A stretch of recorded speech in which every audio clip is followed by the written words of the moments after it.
Mis hermanos, buenos días, Dios les bendiga. Creo que a causa de la lluvia, el día de hoy tenemos bastante interferencia con el internet, así que se encuentra bien lento, corriendo como a unas 7 o 6 megas, entonces es muy lento. Espero que no tengamos mucho problema en el devocional. Quiero contarles un poco con respecto a Bernabé. Ustedes recordarán que Bernabé, el famoso compañero de Pablo, era un miembro asiduo de la iglesia de Jerusalén. El libro de Hechos de los Apóstoles nos narra la historia de Bernabé, diciéndonos esto en medio de su narrativa con respecto a la historia de la iglesia en Jerusalén. Y la multitud de los que habían creído eran de un corazón y un alma, y ninguno decía ser suyo propio nada de lo que poseía, sino que tenía todas las cosas en común. Y con gran poder los apóstoles daban testimonio de la resurrección del Señor Jesús, y abundante gracia era sobre ellos. Así que no había entre ellos ningún necesitado, porque todos los que poseían heredades o casas los vendían y traían el precio de lo vendido y lo ponían a los pies de los apóstoles, y se repartía a cada uno según su necesidad. Entonces José, a quien los apóstoles pusieron por sobrenombre Bernabé, que traducido es hijo de consolación, levita, natural de Chipre, como tenía una heredad, la vendió y trajo el precio y lo puso a los pies de los apóstoles. Usted se dará cuenta que en el ejercicio lo que se nos está contando con respecto a Bernabé es que Bernabé era un hombre piadoso, levita, de descendencia, y que éste creyó al evangelio, y éste trajo a los apóstoles la heredad de lo que había vendido, de lo que había traído. Así que es realmente la obra de este ministro del Señor, Bernabé, el haber hecho esto para la gloria del Señor. Se nos dice además de esto que Bernabé fue uno de los enviados a la iglesia de Antioquía, el primero tal vez de los pastores de la iglesia de Antioquía fue enviado hasta allí. Dice que había entonces en Antioquía, o en la iglesia en Antioquía, profetas y maestros: Bernabé, Simón, el que se llamaba Níger, Lucio de Cirene, Manaén, el que se había criado junto con Herodes el tetrarca, y Saulo, esto es hablando de Pablo. Dice que ministraban estos al Señor, y ayunando, dijo el Espíritu Santo: apartadme a Bernabé y a Saulo para la obra que los he llamado. Entonces, habiendo ayunado y orado, les impusieron las manos y los despidieron. Es aquí la evidencia de que Bernabé era uno de los pastores de la iglesia misma de Antioquía. Además, se nos dice que esto ocurrió en el proceso de enviar a Bernabé hasta Antioquía para que fuera el pastor de la iglesia de Antioquía. Ahora bien, los que habían sido esparcidos a causa de la persecución que hubo con motivo de Esteban pasaron hasta Fenicia, Chipre y Antioquía, y no hablando a nadie la palabra, sino solo a los judíos. Pero había entre ellos unos varones de Chipre y de Cirene, los cuales, cuando entraron en Antioquía, hablaron también a los griegos, y anunciando el evangelio del Señor Jesús. Y la mano del Señor estaba con ellos, y gran número de ellos creyó y se convirtió al Señor. Llegó entonces la noticia de estas cosas a oídos de la iglesia que estaba en Jerusalén, y enviaron a Bernabé que fuese hasta Antioquía. En cuanto llegó y vio la gracia de Dios, se regocijó y exhortó a todos a que con propósito del corazón permanecieran fieles al Señor. Aquí vemos a la iglesia de Antioquía enviando a José, el que era apodado como Bernabé, que como se traduce su nombre es hijo de consolación, para que él pastoreara la iglesia de Antioquía. También fue Bernabé el pastor y quien discipuló al mismo Pablo, Saulo de Tarso. Dice además esto: Cuando llegó y vio la gracia de Dios, se regocijó y exhortó a todos a que con propósito del corazón permaneciesen fieles al Señor, porque era varón bueno y lleno del Espíritu Santo y de fe, y una gran multitud se agregaba al Señor. Después fue Bernabé a Tarso para buscar a Saulo, y hallándole le trajo a Antioquía, y se congregaron allí todo un año con la iglesia y enseñaron a mucha gente. A los discípulos se les llamó por primera vez cristianos en Antioquía. Como usted se da cuenta, Bernabé, quien puso sus bienes a disposición de la iglesia, de nombre original José, pero apodado Bernabé, que es traducido como hijo de consolación, fue quien fuera enviado desde Jerusalén hasta Antioquía a pastorear la iglesia de Antioquía. Además de esto, Bernabé también fue uno de los que fue considerado para ser parte del que habría de suplir la vacante o el vacío que dejó Judas el Iscariote, el traidor. Así que Bernabé era un hombre prominente en medio de la iglesia, había caminado con Cristo durante todo el tiempo de su ministerio, había visto a Cristo resucitado y había visto cuando había ascendido al cielo. Además de esto, Bernabé también era un hombre lleno del Espíritu Santo, un varón justo, como se dice aquí, y también fue el que fue enviado como pastor a la iglesia de Antioquía. Además de esto, Bernabé fue el pastor y el discipulador de Pablo, el apóstol Pablo, y quien salió con Pablo en su primer viaje misionero en medio de Asia Menor y de Macedonia. Bernabé fue un hombre prominente e importante en medio de la iglesia primitiva. Ahora bien, hay una carta que se encuentra escrita aparentemente por Bernabé que se data mayormente y más aceptablemente entre los años 70 al 79 después de Cristo. Esta carta de Bernabé era conocida por todas las iglesias en el siglo I, y las iglesias la tenían con gran reverencia. Mayormente es una carta que tiene un lenguaje bastante alejandrino, y de hecho fue hallada en el monasterio de María en el pie del monte Sinaí. Todavía el monasterio se encuentra hasta el día de hoy. Esto se encuentra entre otros manuscritos comúnmente llamados como los códices sinaíticos o como el códice sinaítico. Es un viejo manuscrito hallado aproximadamente a partir del año 1850 o en el año 150, y que tenía en ellos la mencionada en otros textos por otros autores como la carta de Bernabé o la epístola de Bernabé. Muchos autores, como por ejemplo Clemente, la había citado. También fue citada en otros escritos, como por ejemplo en los escritos de la Historia Ecclesiae de Eusebio de Cesarea. Eusebio, en su famosa Historia de la Iglesia, citó esta como una carta apócrifa, aunque la mayoría de los autores la citan como si fuera una carta que tuviera una autoridad e inspiración divina.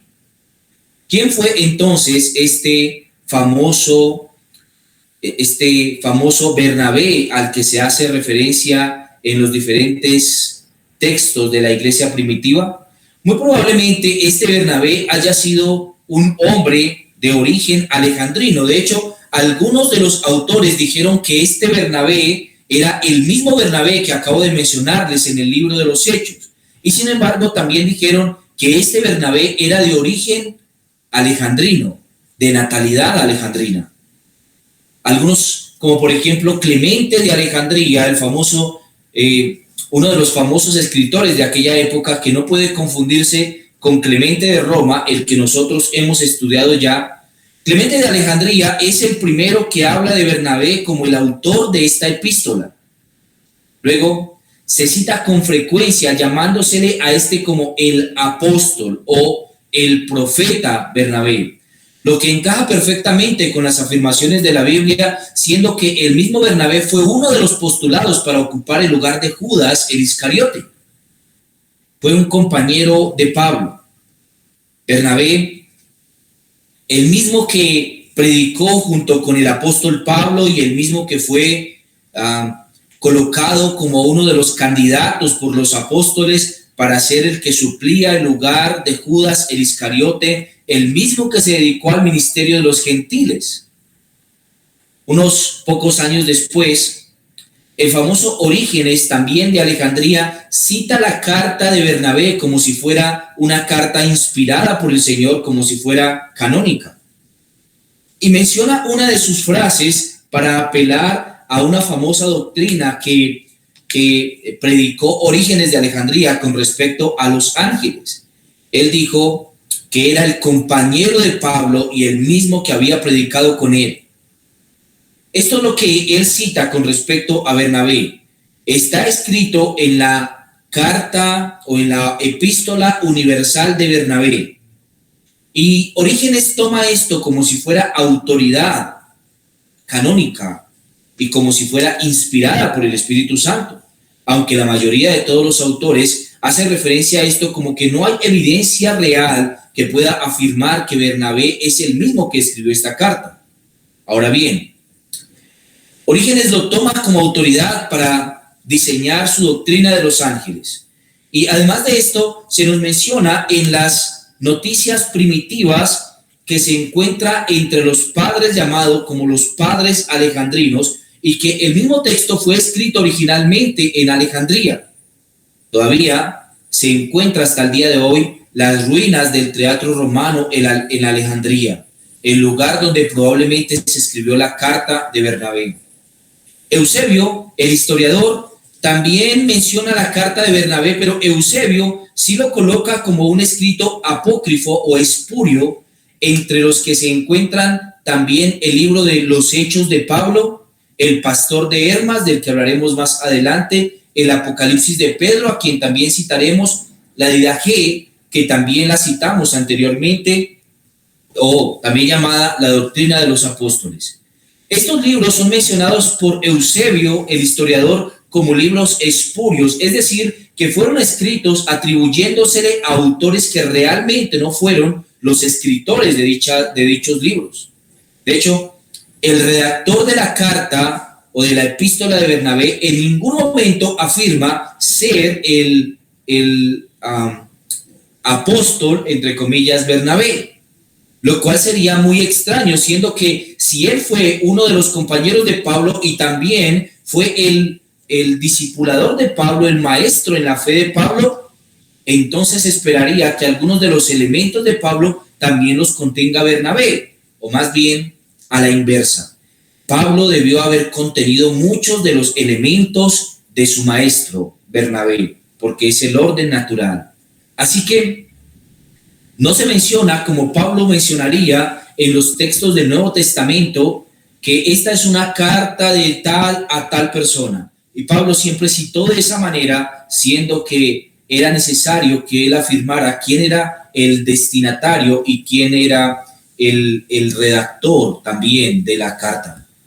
En ningún lado de la epístola de Bernabé se menciona que fue Bernabé como tal, aunque todavía hay una vieja tradición que ronda en medio de las tradiciones históricas con respecto a Bernabé, diciendo que en la natalidad de Bernabé fue entre los griegos, aunque él era levita de nacimiento, que él había nacido realmente en Alejandría. Se ha supuesto que Alejandría fuera el lugar inicial realmente de la escritura de la carta. La razón es que Alejandría tenía un método interpretativo de la Biblia bastante particular, aunque existía en muchos lugares en todo el antiguo continente y también en el cercano Medio Oriente.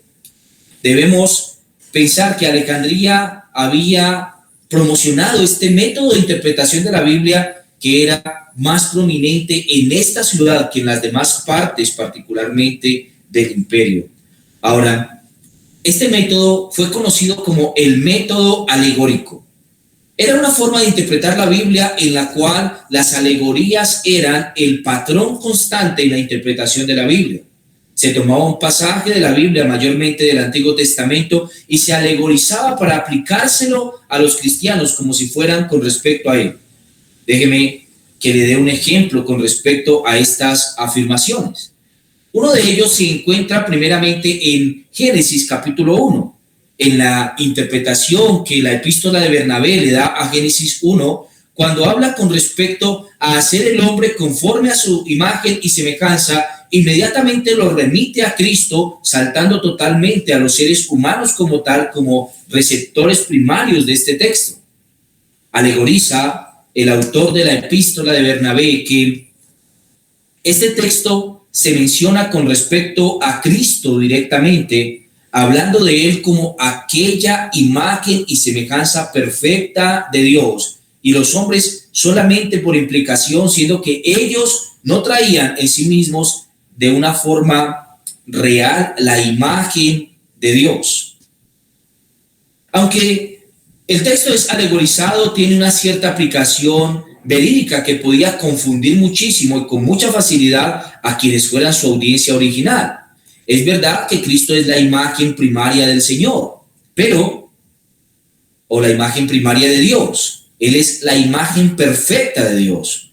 Sin embargo, el texto directamente se encuentra aplicado y primeramente a los seres humanos puestos en el jardín del Edén. Esta epístola de Bernabé, y si fue realmente escrita por Bernabé, nos deja mucho que reconocer y también que aprender con respecto a la manera en la que inicialmente fueran interpretadas las escrituras. El escrito lleva el nombre de Bernabé, aunque probablemente no lo haya escrito él. Y debíamos preguntarnos si realmente el Bernabé, que fue el pastor de Pablo y quien lo discipuló y quien lo tuvo con él durante algún tiempo, mientras él era preparado dentro del proceso de formación, tenemos que pensar si realmente ese Bernabé habría alegorizado tanto el texto, sabiendo que al mismo tiempo Pablo menciona muchos textos y fue su discípulo, y Pablo trata algunos de los textos de la Biblia de una forma muy clara. Tal vez encontramos una alegoría mencionada por Pablo que se encuentra en el capítulo 4 de Gálatas, hablando con respecto a los dos pactos, pero mayormente en la interpretación de Pablo las alegorías fueron algo ausente, y más bien su forma de interpretar el texto fue gramatical e histórico. Él tomaba lo que estaba escrito y de acuerdo a esto interpretaba, no de acuerdo a lo que hubiera en su imaginación. El problema con el método de interpretación alegórica es que cuando tú estás leyendo el texto, eso te da la capacidad de imaginar lo que sea, y finalmente tú eres el regente del texto, tú eres su autoridad y no es Dios. Si tú tomas un texto, por ejemplo, y dices, esto significa esto de acá, cuando realmente el texto no está conduciendo a eso, entonces tú eres la autoridad final del texto. Déjame colocarte un ejemplo para que tú puedas entenderlo, ¿sí? Por ejemplo, yo podría tomar el texto, un texto cualquiera, pensemos en el texto de Pablo, en el libro de Gálatas, y entonces puedo tomar un texto del Antiguo Testamento. Yo veo a Abraham, y veo que Abraham tuvo dos esposas. Una de ellas fue la esclava y la otra fue la que fuera realmente su mujer, Sara, la libre. Y yo digo entonces que la primera mujer era el antiguo pacto, es decir, la ley, porque era esclava. Y la segunda era la libre, porque es la gracia y estaba en libertad de la ley. Pablo hace esto. Esta alegoría conduce a que yo sea el regente autoritario del texto y que yo esté diciendo qué es lo que el texto tiene que significar. Por ejemplo, yo podría tomar cualquier texto de la Biblia y solamente para hacer el ejercicio podríamos abrir la Biblia en cualquier lugar, luego observar lo que allí dice y aplicarlo a alguien en particular. De repente, déjame colocarte un ejemplo. Yo tomo la Biblia, la abro en cualquier parte y cae en Juan, en el capítulo número 2 de la primera carta de Juan, y yo veo que habla con respecto al anticristo, y entonces yo digo que el anticristo tiene que ser el Papa, porque es una autoridad espiritual y porque también tiene autoridad política, y yo podría hacer esto, pero estoy alegorizando el texto. El texto no me dice en ningún lado que es el Papa. Más bien, me da ciertas características que yo tengo que aplicarlas a ciertas personas para observar si realmente estos cumplen con ese perfil o no.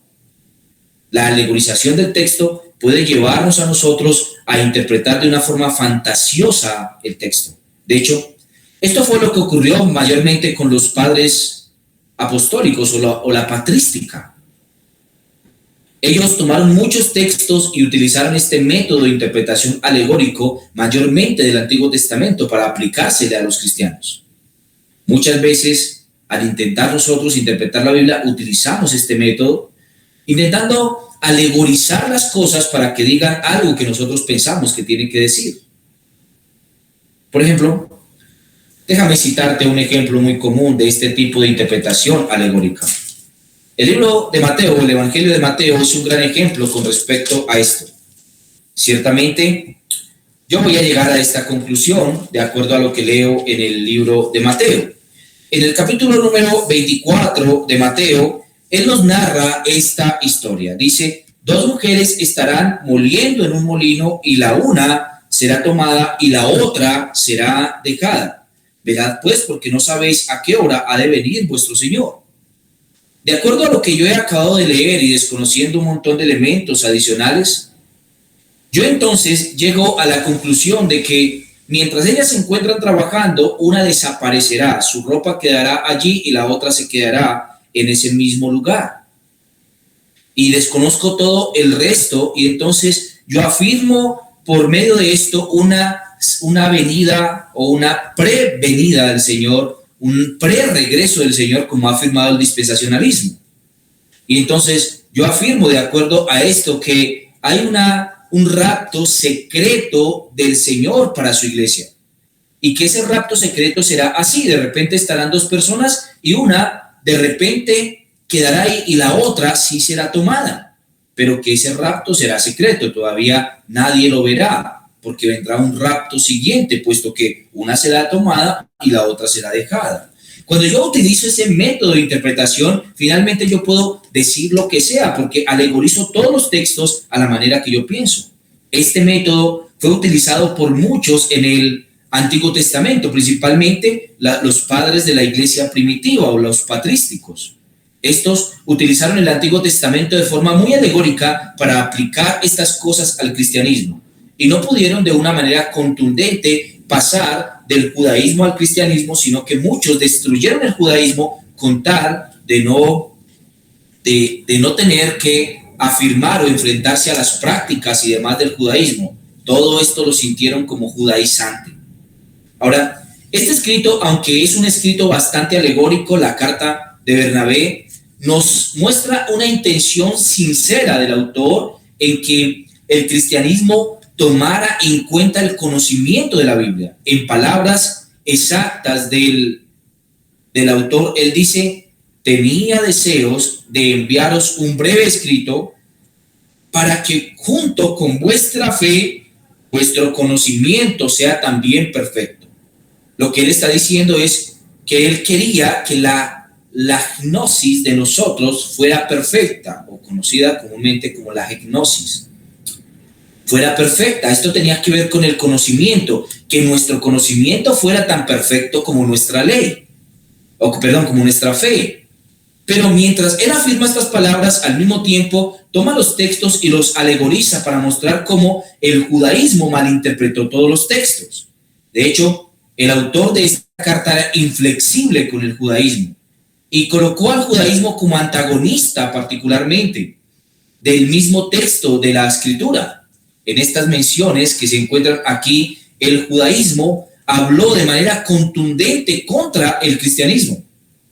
Y el judaísmo entonces se convirtió simplemente en un salto en lo que ellos realmente nunca lograron comprender. El judaísmo fue entonces incomprensible. A diferencia de lo que hiciera otro de los conocidos autores del tiempo primitivo entre el siglo I y II, Marción, el autor de la epístola de Bernabé, no mutiló el Antiguo Testamento como lo hiciera Marción. Marción llegó a la conclusión de que el Antiguo Testamento no servía para nada y que el Dios del Nuevo Testamento era muy distinto al del Antiguo Testamento, porque el Dios del Antiguo Testamento era un Dios airado y colérico, mientras que el Dios del Nuevo Testamento era un Dios de gracia y de paz y de rescate. Marción corrompió la Escritura, mutilando todas las referencias del Nuevo Testamento que hacían ecos en el Antiguo Testamento, o que hacían ecos del Antiguo Testamento. Y esto lo llevó a ser calificado históricamente como el primer hereje de la historia. Pero esto no lo hace Bernabé. Al contrario, Bernabé no niega el Antiguo Testamento, pero lo alegoriza. Lo interpreta de una forma, estricta, su propio pensamiento, autoritativa. Él impone su visión sobre el texto. Por ejemplo, él interpreta algunos textos del Antiguo Testamento y menciona algunas afirmaciones con respecto a él. Escuche lo que dice y lo leo de forma exacta. La creación entera, la promesa de la tierra prometida, todo se refiere a los cristianos. Porque la Escritura dice con respecto a nosotros, como él dijo al Hijo, hagamos al hombre a nuestra semejanza y que gobierne las bestias de la tierra y las aves de los cielos y los peces del mar. Y el Señor dijo cuando vio la hermosa figura nuestra, creced y multiplicaos y llenad la tierra. Todo eso a su Hijo. De nuevo te mostraré en qué forma habla el Señor respecto a nosotros. Él hizo una segunda creación al final. Y el Señor dijo, he aquí hago las últimas cosas como las primeras. Isaías 42:9. Con referencia a esto, entonces el profeta predicó, entrad en una tierra que fluye leche y miel y enseñoreaos de ella. Éxodo 33:1-3. He aquí pues hemos sido creados de nuevo, como él dijo otra vez en otro profeta. He aquí, dice el Señor, quitaré de ellos, esto es, de aquellos a quienes había provisto del Espíritu del Señor, sus corazones de piedra y les pondré corazones de carne. Ezequiel 11:36. Porque él mismo había de ser manifestado en carne y habitar entre nosotros. Como usted se da cuenta, la forma de interpretar de Bernabé algunos pasajes del Antiguo Testamento son inmediatamente alegorizándolos para llevarlos inmediatamente a Cristo. Él, en su intención de ver a Cristo en el Antiguo Testamento, observa que estos pasajes primeramente se refieren a él, aunque en verdad se refieren a él en un segundo plano. Principalmente se refieren a aquellos que han sido rescatados por el Señor de la esclavitud de la ley a la esclavitud de la libertad de la gracia. El método alegórico de Bernabé fue iniciado por muchos de los judíos que vivieron en Alejandría. Así que no es nada raro encontrar muchos de los escritos de los padres apostólicos o patrísticos que tienen este mismo método de interpretación. Era lo que ellos tenían en su momento y la forma en la que ellos condujeron las cosas hasta el Nuevo Testamento en muchas veces necesitó que ellos malinterpretaran alegorizando muchos textos. Por ejemplo, la forma en la que Bernabé interpretó algunos textos de Daniel y algunos textos también de Ezequiel. La interpretación que le dio fue puramente alegórica. Nosotros vemos la forma en la que interpretaban ellos cuando observamos algunos de los otros escritos. Por ejemplo, en el pastor de Hermas, en su mandamiento número 10, él escribió esto: purifícate de tu malvada tristeza y vivirás para Dios. Sí, y todos viven para Dios, los que echan de sí la tristeza y se revisten del buen ánimo y la alegría. En esta mención, el pastor de Hermes coloca la tristeza como un pecado, alegorizándola para ser la parte constante de la vida del cristiano. El cristiano debía entonces tener cuidado de no entristecerse y de tener cuidado también de estar feliz constantemente delante de la presencia del Señor.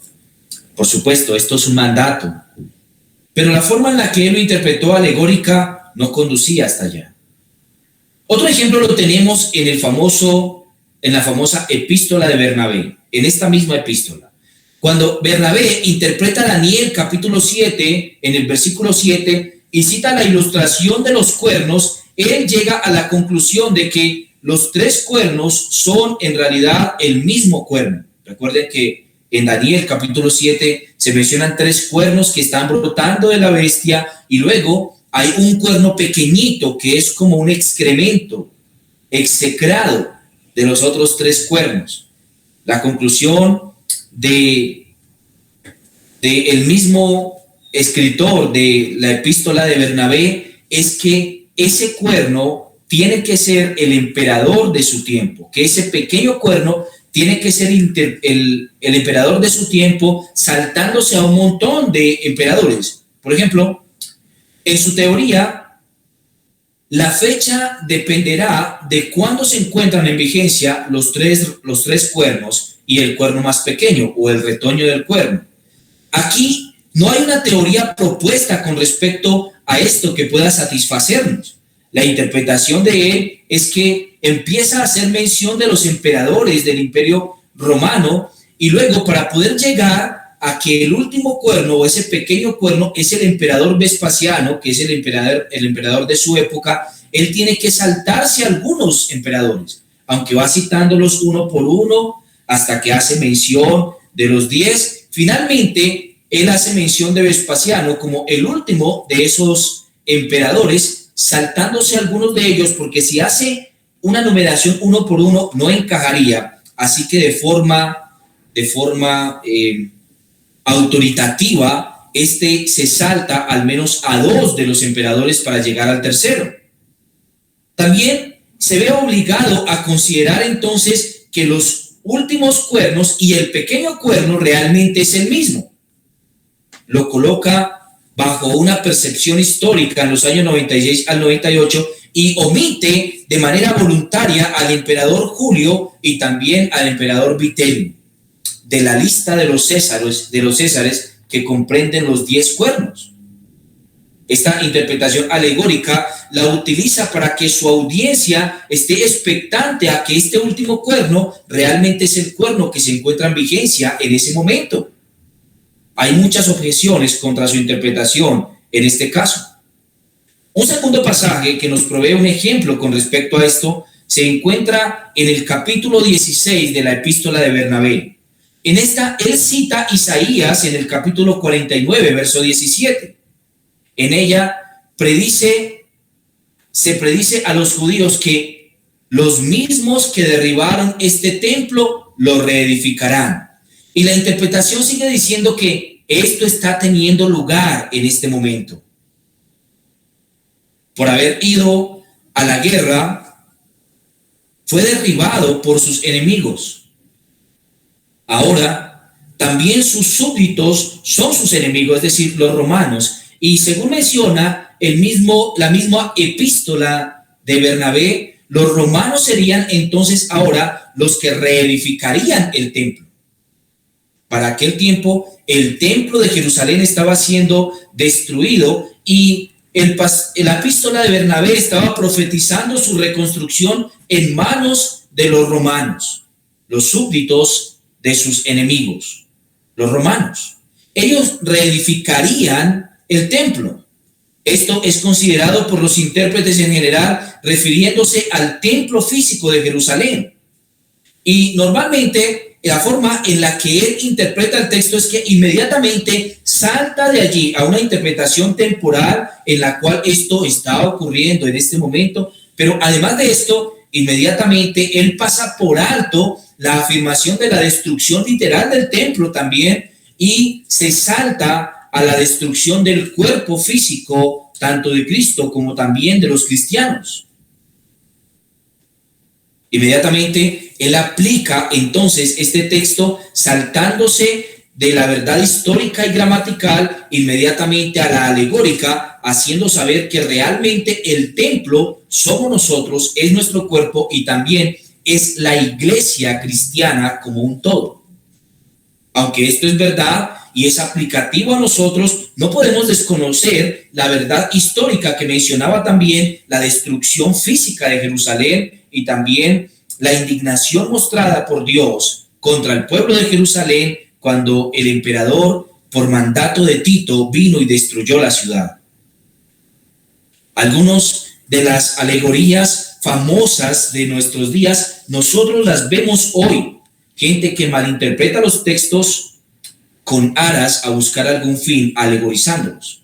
Hace no mucho tiempo, escuché a un famoso predicador de nuestra época afirmando que lo que debía hacer la gente era despojarse de todo peso, es decir, de toda cantidad de dinero que tuvieran para poder correr el camino. Como dice el autor de Hebreos, despojados de todo peso. Y lo que él estaba mencionando era que la palabra peso se refería a pesos colombianos. Así que la gente debería sacar el dinero y despojarse de él para que corriera el camino. Por supuesto, con la intención de llenar sus propias arcas. Podemos malinterpretar muchos textos haciendo alegorizaciones. Escuché hace algún tiempo a un pastor conocido en Colombia haciendo referencia a un libro que escribió con respecto a las 7 sangres de Cristo. Y mencionaba cómo la sangre de las manos servía para curar de las obras, la sangre de la cabeza para curar de otra cosa, la sangre del costado curaba de otra cosa, y finalmente él entonces utilizaba esto diciendo que era una revelación que le había dado el Espíritu Santo con respecto a las sangres del Señor. Oh, mis hermanos, tenemos que tener mucho cuidado al momento de alegorizar la Escritura. Esto es tolerable en los padres apostólicos, en los patrísticos, pero no tolerable en nosotros. No podemos alegorizar la Escritura para finalmente intentar decir algo que ella en ningún lugar se encuentra diciendo. Algunas veces he escuchado algunas más malas interpretaciones de la Escritura. Por ejemplo, la mención con respecto a la teología de la prosperidad no es más que el fruto de un montón de alegorizaciones de la Biblia que pretenden extraer o sacar como sea el dinero de aquellos fieles, que muchos de ellos realmente aman al Señor y se encuentran en estas iglesias.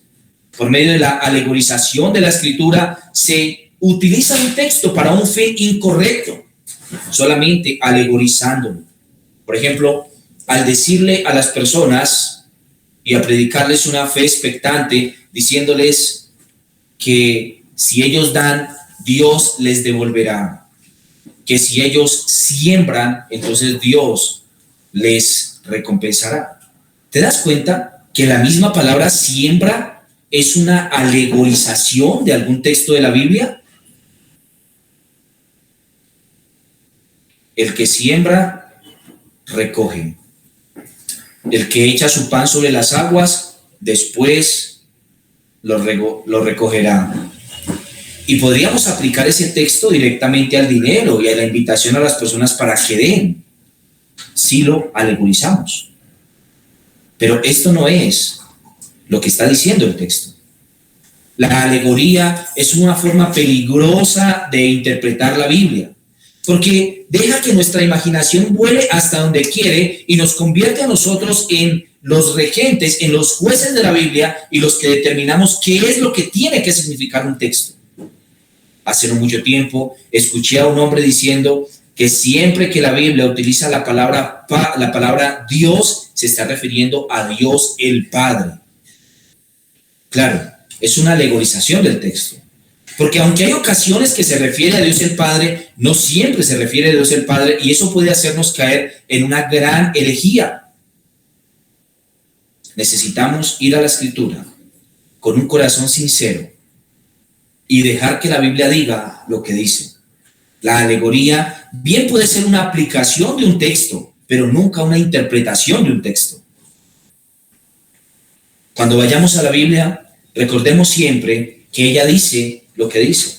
Por supuesto que le toleramos esto a Bernabé, y la epístola de Bernabé tolera esto, porque en medio de la iglesia primitiva, entre el siglo I y III, la preocupación última de ellos no era esto. La Escritura todavía no la tenían en sus manos, la del Nuevo Testamento, la interpretación del Antiguo Testamento no se encontraba todavía en sus manos, y ellos todavía se encontraban divagando entre uno y otro tema, así que es tolerable. No podemos ser jueces intransigentes del método utilizado en un tiempo en donde la iglesia se encontraba preocupada por no morir decapitada en manos de sus verdugos. Pero hoy, hermanos, Dios nos ha concedido a cada persona en todo Occidente, en todo nuestro contexto, tener su Biblia para ver en ella los juicios correctos que debe hacer. Así que esta es una gran invitación para nosotros.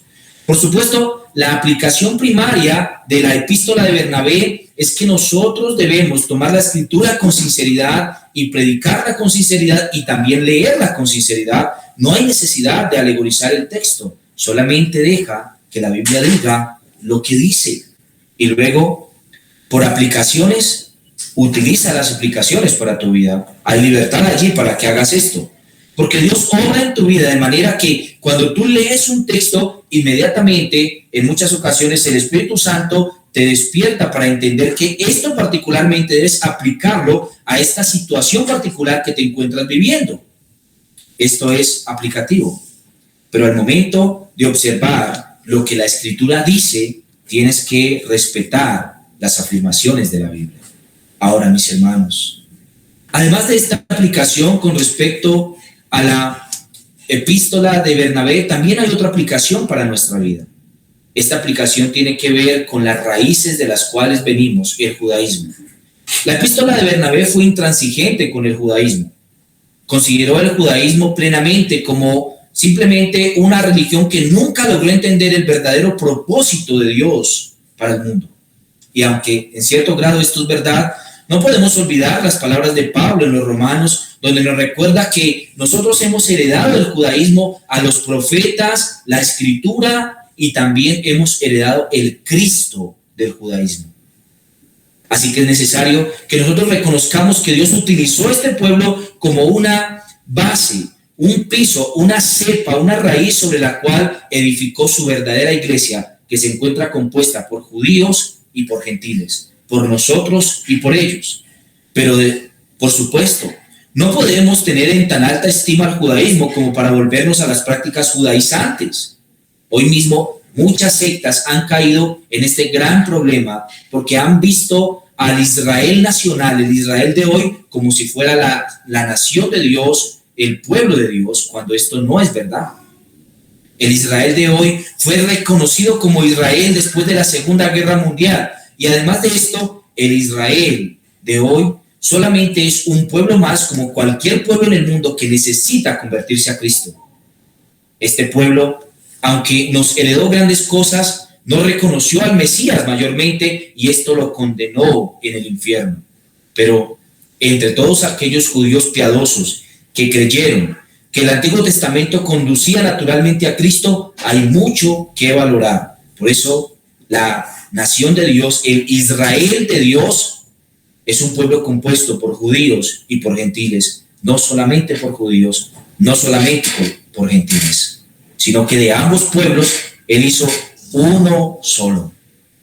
Mis hermanos, Dios nos permita llegar a la Escritura con sinceridad, con la sinceridad de Bernabé, y leerla con sinceridad, y entonces aplicarla a nosotros con sinceridad también.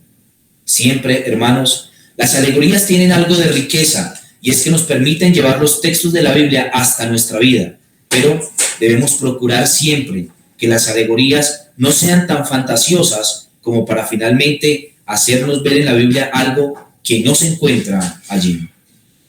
Hermanos, Dios los bendiga mucho este día y les ayude. Recuerden siempre, en la palabra de Dios hay consuelo de parte de Dios y hay una gran verdad para nosotros. Dios los bendiga mucho, mis hermanos. Chao, chao.